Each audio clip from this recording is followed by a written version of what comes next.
Hallo, wir sind heute im Pioneer Village at Shingle Creek, das ist bei Kissimmee, zu einem Pioneer Day.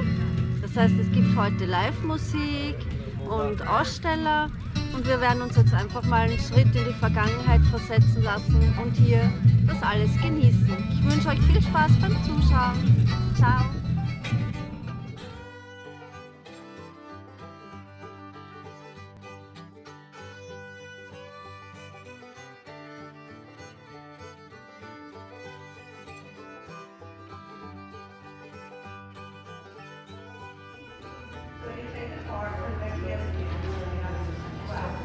So that's what they did. They brought the Jill house and the steeples, which at the time, when the church was in the same crowd, the steeple was so high. That people would actually do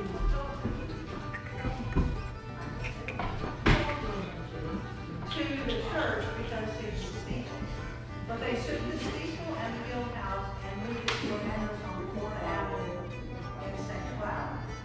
Well, then the church, and then it became the Episcopal Church of St. Luke and St. Peter. And the church continued to grow, and by 1970, it had grown large enough in the city. So they moved to an address at 10th and Illinois in St. Cloud. And actually,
and K-pop.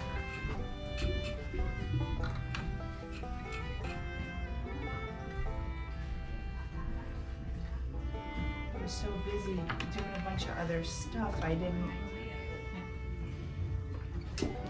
have a chance to get it set up. And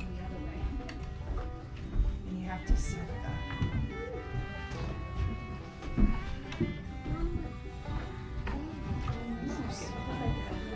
We're behind you.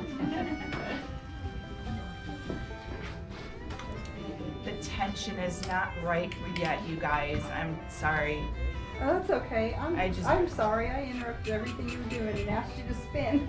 Yeah, I have to. There it goes.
Well, I ain't gonna work on the railroad. I ain't gonna work on the farm. Lay around this shack to the bell track cut back, and I'll roll in my sweet baby's arms. Gonna roll in my sweet baby's arms. Roll in my sweet baby's arms. Lay around this shack to the bell track cut back, and I'll roll in my sweet baby's arms.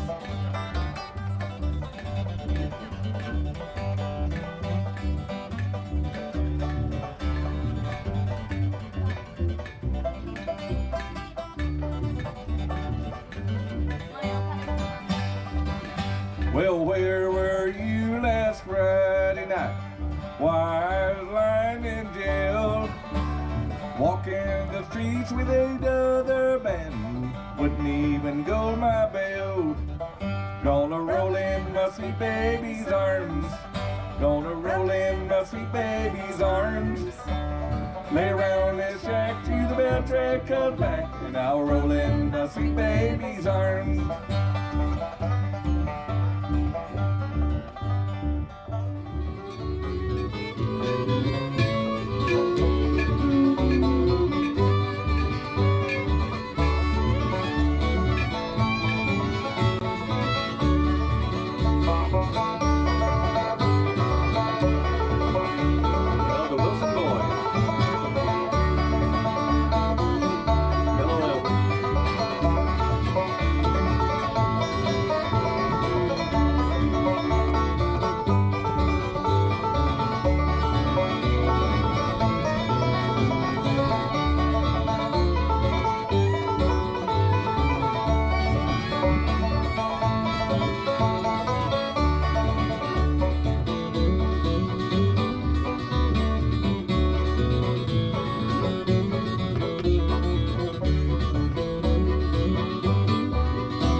Look, I'm pulling you over here. Can't work with me. Got it? Hold it up nice and high. Give me the other one. Oh, give that to me. Go sit down. I got to start this show. Oh, my goodness. Oh, they're coming from everywhere. I guess you got the advertisement, huh? I did. Glad you're here. All righty. Let me see what we got going on here. Oh, by the way, just so you know, they say have a great show, you gotta have a great audience. Is this a great audience or what? Put your hands in the air. Oh, we're gonna have some fun today. There we go. They say you gotta frame the audience. That way you know you got a good show. Looking good. Oh, that's like a family picture. That's for Christmas right there. Look at it. Oh, what a lovely group. I like that. You liking this? I missed it too. Wow. That's okay. We'll just frame it again. Here we go. Yeah, that's good. Don't worry about clapping. Hang on to it. I got a weak finish. All right, world's oldest optical illusion right here, right in front of you, right now. I know it doesn't look like much. Let me get it started. You gotta watch this one up there. You gotta watch that one up there. Watch it. Yeah, I told you. There we go. It's this one up here. Hey, I'm over here. Okay. This one right there. You watch this one up there. World's oldest optical illusion. There it goes. I have no idea, but it works. All right. What do we got over here? 20 years of my life, ladies and gentlemen, right here. 20 years of practice. See if I can do it for you. If I screw it up, you just got to deal with it.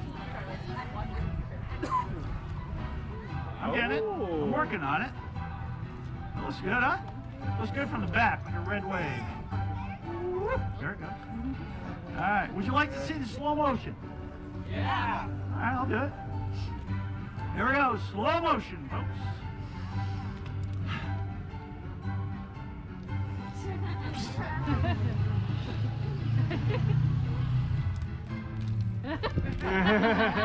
Hey, you want to know why it took 20 years to be able to do this?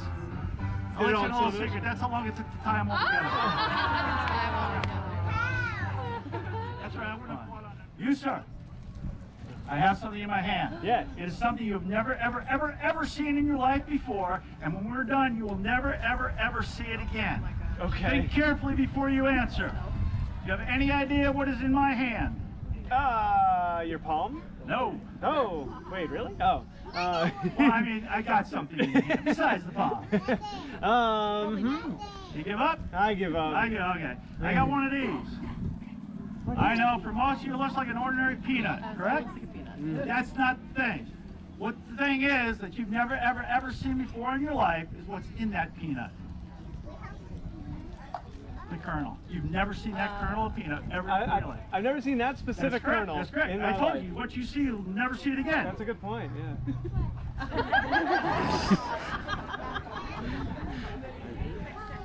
Feel free to use that. It's a great teaching moment. And you get a snack. Beautiful. Peanut oil. Yeah. I'm working on it. That was a long fun. Ladies and gentlemen, you need to know that I am not here to lie to you. I will never lie to you. Now, of course, some people would. Why, some people stand up here, look you straight in the eye, lie right to your face, and lie about lying. Not me. Why, some people stand up here, they take a piece of rope and tell you they can make it stand up all by itself.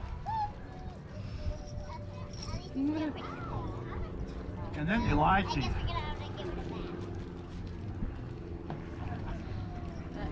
Not me.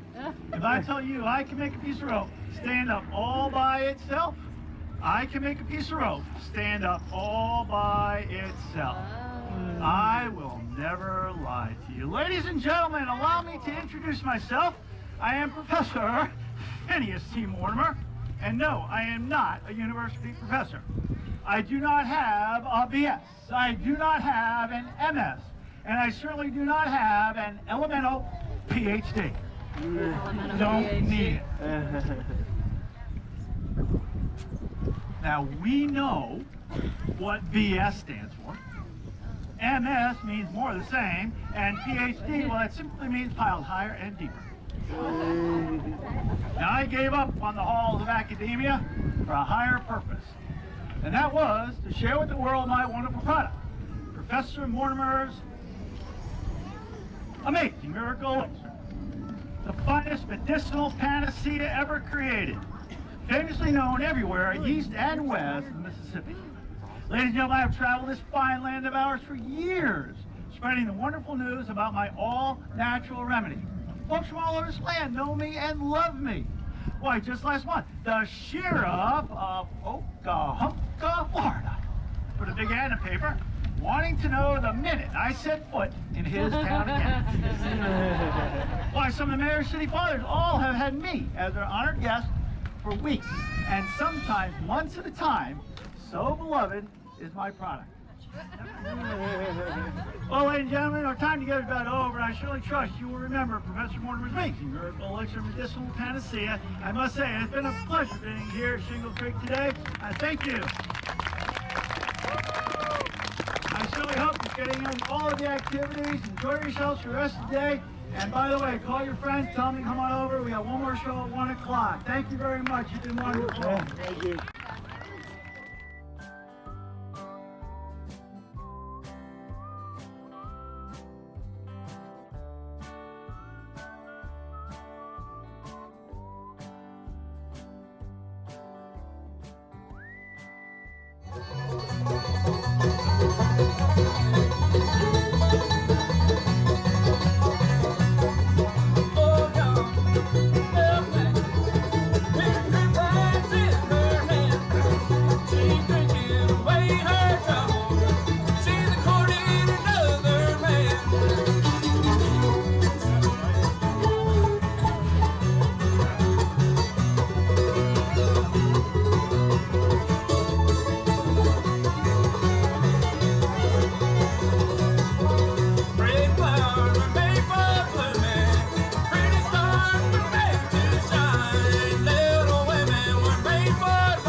also called the shepherd lighter. This is your first lighter. It lights, it's going, you see it. It lights, they could light their cigarettes, whatever they want. Problem is, there's a glow there, that's a target. But they use these because they could use them in the wind on the ships, they could use them in the trenches. It's called many things, shepherd's lighter, trench lighter, seaman's lighter. But that was your first lighter. What year was that? About 1800, early 1800s. And everything else, this is 1500s after we had the trading posts come. Everything else is free. That's how they do their fires and carry them. These are called chiquis. This is a cooking chiquis.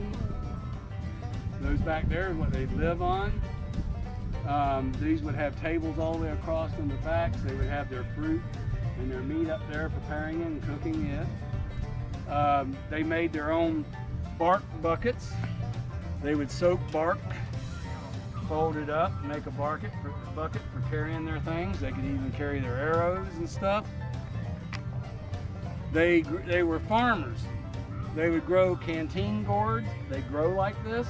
All you got to do is put a hole in the top of it, throw some rocks in it, shake it up, dump it out, put beeswax in it, put you a wooden handle on it, take some rawhide, put around it, put you a top on it, and you got you a canteen.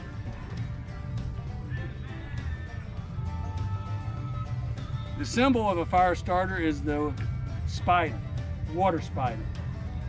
And he's the fire keeper. They would make a fire, the firekeeper would build a fire in the village, it would go 1 year. Everyone would take an ember from that fire.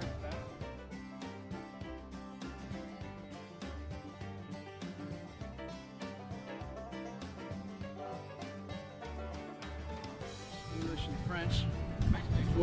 Before that happened, everything that we used or had came from nature.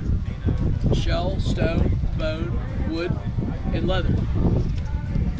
So, an example would be this knife came from the leg bone of a deer, right?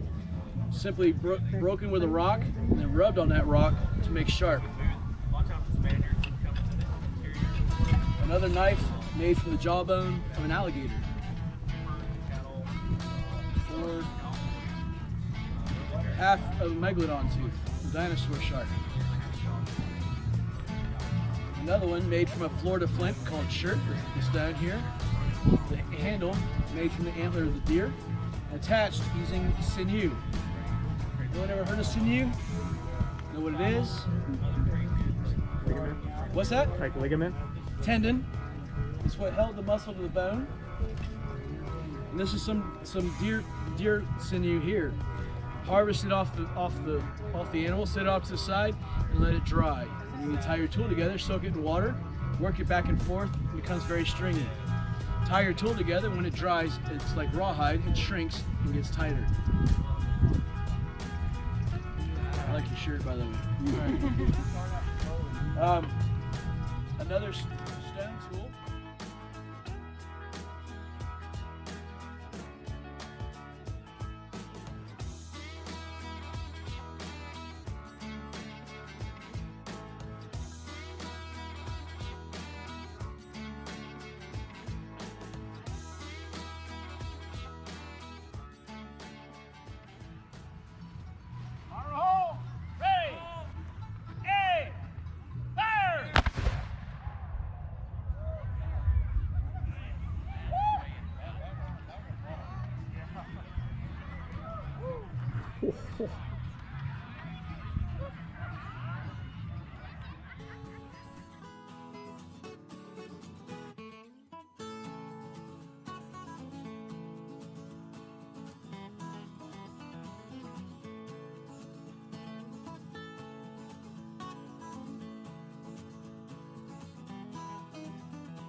About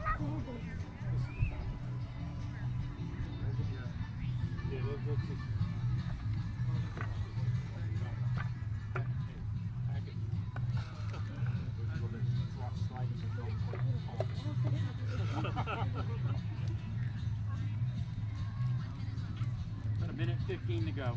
Olha lá, filho. Tá vendo? Tá com medo? Oi? Tá com medo? Não, eu não tô com medo. Só tô... You got time. Just watch, back up because this thing will just fly. String lights snap back in. One more. Mais? Getting there. Everybody ready? Yep. Yes. Yes.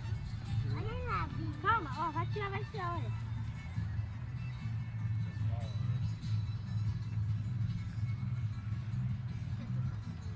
Ready! Fire!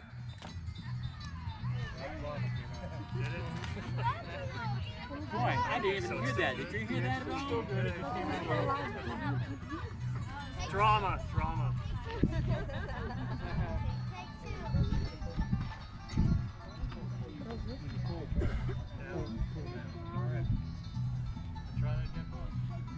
Ready! Fire! Yeah! That officially ends the ceremonies at Pioneer Village. Thank you for coming. Drive safely. Good night.